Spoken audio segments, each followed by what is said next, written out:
Bienvenidos a The Deep Dive. Preparaos, amigos, porque hoy nos vamos a sumergir en un mundo donde la verdad, bueno, digamos que la verdad esconde tras un velo de engaños. Y para eso viajamos a las calles de Chile, un país fascinante, donde un programa de televisión, en su propia trampa, ha destapado las artimañas más elaboradas y ha mantenido a la audiencia en vilo durante años. En su propia trampa, sí. Es como un juego de ajedrez, ¿no? Pero un juego donde la justicia mueve las piezas para atrapar a estafadores, ladrones, embaucadores, los expone en la vista de todos. Totalmente. Y lo que más llama la atención es su éxito. 8 temporadas, 102 episodios y una audiencia que superaba los 20 puntos de rating. Increíble. ¿Qué nos dice esta popularidad sobre la sociedad chilena? ¿Es simple fascinación por el morbo o hay algo más? Es una pregunta interesante que nos lleva a analizar la psique de todo un país. Quizás en su propia trampa sacie esa sed de justicia que tiene el pueblo chileno. Ese deseo de ver los malhechores desenmascarados. Como si el programa les devolviera el control, ¿no? En un mundo donde la delincuencia a menudo parece quedar impune. Pero también hay una fascinación innegable por cómo se tejen esas trampas, ¿verdad? Por supuesto, la estructura del programa, con 2 casos por episodio, uno centrado en la trampa y otro que revela las tácticas de los estafadores, es muy adictiva. Combina entretenimiento y educación, satisface la curiosidad y te enseña a protegerte. Y hablando de protección, no podemos olvidar ese segmento, para que a usted no le pase, donde los expertos del programa nos muestran las estafas más comunes. Es un intento de empoderar al ciudadano, convertirlo en un detective. Sin duda. En su propia trampa no solo busca entretener, sino también educar.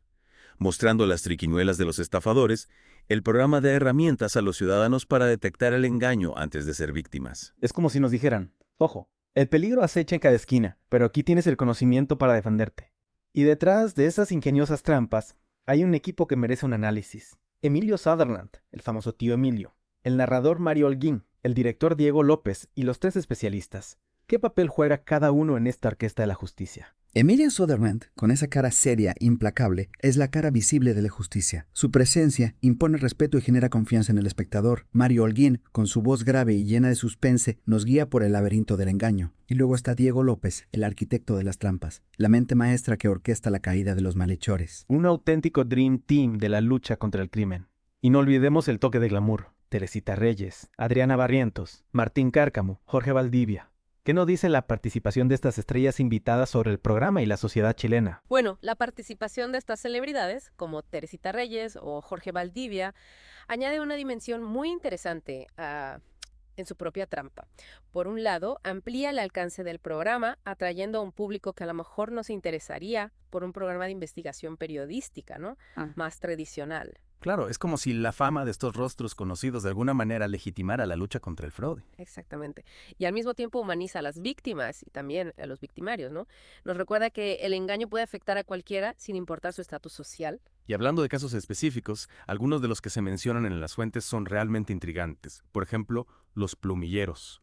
Con un simple truco verbal conseguían cobrar precios desorbitados por limpia parabrisas. Es increíble cómo la manipulación del lenguaje puede ser tan efectiva. Los plumilleros, sí, son un ejemplo perfecto de cómo se puede usar la astucia, la rapidez mental para explotar la vulnerabilidad del consumidor. Su táctica se basa en la confusión, en abrumar a la víctima con información contradictoria para que termine pagando de más. Un juego de manos verbal, donde la víctima no se da cuenta del engaño hasta que ya es demasiado tarde. Y luego está el caso de la casa embrujada, donde el tío Emilio, el mismísimo tío Emilio, desaparece para ahuyentar a falsos curanderos. Esa escena tuvo que ser digna de película de terror. Sin duda. La casa embrujada es uno de los casos más memorables. El programa juega con los miedos, con las supersticiones, crea una atmósfera de tensión que desemboca en una confrontación, llena de humor negro. Es como si utilizaran las mismas armas que los estafadores, ¿no? Yeah. Pero para desenmascararlos. ¿Y qué me dices del caso de Pepito Paga Doble? Una estafa callejera de las de toda la vida, expuesta con cámaras ocultas y que acaba con intervención policial. Pepita Paga Doble, un clásico. Nos muestra que las trampas más sencillas pueden ser las más efectivas. Y no solo revela la estafa, sino que también documenta la reacción de los autores al ser descubiertos. Es una visión, digamos, bastante cruda de la psicología del engaño. Sí. Y no podemos olvidar el episodio con Adriana Barrientos, donde destapan el fraude en las gasolineras. Un problema que afecta a miles de personas a diario y que el programa saca a la luz sin tapujos. El caso de las gasolineras es un buen ejemplo de cómo en su propia trampa no se limita a desenmascarar grandes estafas, sino que también se ocupa de esos pequeños fraudes que minan la confianza del consumidor. Todos estos casos nos muestran la variedad de trampas que existen, desde las más elaboradas a las más cotidianas. y nos invitan a reflexionar sobre nuestra propia vulnerabilidad. Por supuesto. En su propia trampa nos recuerda que todos podemos ser víctimas del engaño si no estamos atentos. Nos invita a ser más críticos, a cuestionar lo que vemos y oímos, a no dejarnos llevar por las apariencias. Y hablando de cuestionar, hubo un episodio que fue censurado, ¿no? El que trataba sobre un falso sacerdote. ¿Qué nos dice esto sobre los límites de la libertad de expresión en Chile? Uy, la censura del episodio del falso sacerdote. Ese es un tema complejo que nos lleva a reflexionar sobre las tensiones entre la libertad de expresión y la sensibilidad religiosa en la sociedad chilena. Es como si el programa hubiera cruzado una línea invisible, ¿verdad? Una fibra sensible que desató la polémica. Pero a pesar de este episodio censurado, en su propia trampa ha ganado muchos premios y reconocimientos, lo que demuestra su gran impacto en la sociedad chilena. Sin duda, en su propia trampa es un fenómeno. Ha conseguido combinar el entretenimiento con la denuncia social, generando un debate sobre la ética, la justicia, la vulnerabilidad en el Chile de hoy. Y ahora, antes de terminar esta inversión en el mundo del engaño, me gustaría retomar la pregunta que hicimos al principio. ¿Qué nos dice el éxito de la asociación en su propia trampa sobre la sociedad chilena? El éxito del programa podría interpretarse como una señal de que los chilenos son un pueblo que busca la verdad, que no tolera la injusticia, que encuentra satisfacción en ver a los culpables desenmascarados. Como si en Kies, en su propia trampa, les ofreciera una catarsis colectiva, ¿no? Una forma de canalizar la frustración ante la corrupción y la impunidad que a veces parecen reinar en la sociedad. Exacto. Pero también podríamos verlo como una muestra de la desconfianza que impregna las relaciones sociales en Chile, un reflejo del miedo a ser engañado. Una lectura ambivalente, ¿verdad? Por un lado, la búsqueda de justicia y por otro, la sombra de la desconfianza. Y creo que ahí reside la fuerza del programa, en su capacidad para reflejar esas complejidades de la sociedad chilena, con sus luces y sus sombras, sus anhelos y sus miedos. En su propia trampa nos invita a mirar detrás de las máscaras, a cuestionar lo que damos por sentado, a estar alerta ante las trampas que nos rodean. Y nos recuerda que la verdad, aunque a veces se oculte tras un velo de engaños, siempre acaba saliendo a la luz. Es que esa verdad a veces es más escurridiza de lo que pensamos. En su propia trampa no solo nos muestra las trampas, sino que nos enseña, nos revela la psicología de quienes las crean, de quienes las planean. ¿Qué lleva a una persona a engañar a otra? ¿Es la codicia? ¿Es la necesidad? ¿O es el simple placer de engañar? Esa es la pregunta, ¿verdad? La que nos lleva a explorar la naturaleza humana.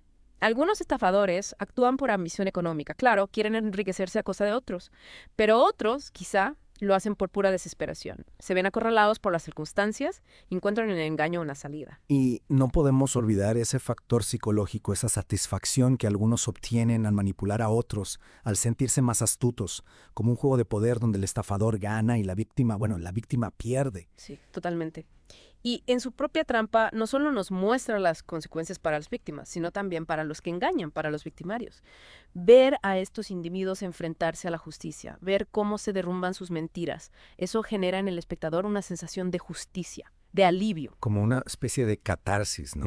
El programa nos permite descargar nuestra frustración, nuestra rabia ante la injusticia. En su propia trampa es un espacio donde la justicia, aunque sea de forma ficticia, prevalece. Y esa sensación de justicia, de que el bien gana al mal, es clave para entender el éxito del programa. En un mundo donde la delincuencia a menudo queda impune, en su propia trampa ofrece una dosis de esperanza, de confianza en que el sistema, al menos en la tele, funciona. Y no solo eso, sino que también nos empodera como ciudadanos. Al conocer las tácticas de los estafadores, al estar alerta, nos convertimos en personas más conscientes y preparadas. Es como si, en su propia trampa, nos dijera: el mundo puede ser peligroso, lleno de trampas, pero no tienes por qué ser una víctima, ¿no? Estate atento, aprende a identificar las señales y defiende tus derechos. Un mensaje muy poderoso. En su propia trampa ha ido más allá del simple entretenimiento. Se ha convertido en un fenómeno social que refleja la complejidad de la sociedad chilena. Un programa que nos invita a mirar con ojos críticos la realidad, a cuestionar lo que damos por sentado y a estar siempre un paso por delante de los que buscan aprovecharse de nosotros. Una última reflexión para nuestros oyentes. En su propia trampa nos demuestra que el engaño puede tener muchas formas, desde las más elaboradas a las más sutiles. Lo importante es estar alerta, ser críticos y recordar, como decía Juvenal, hay que estar siempre con un ojo abierto, incluso cuando se trata con amigos. Y nunca está de más recordar que a veces la mejor trampa es la que tendemos nosotros mismos, con nuestra astucia, nuestra prudencia, nuestra capacidad para distinguir la verdad de la mentira. Muchísimas gracias por acompañarnos en esta inmersión en el mundo de Siche, en su propia trampa.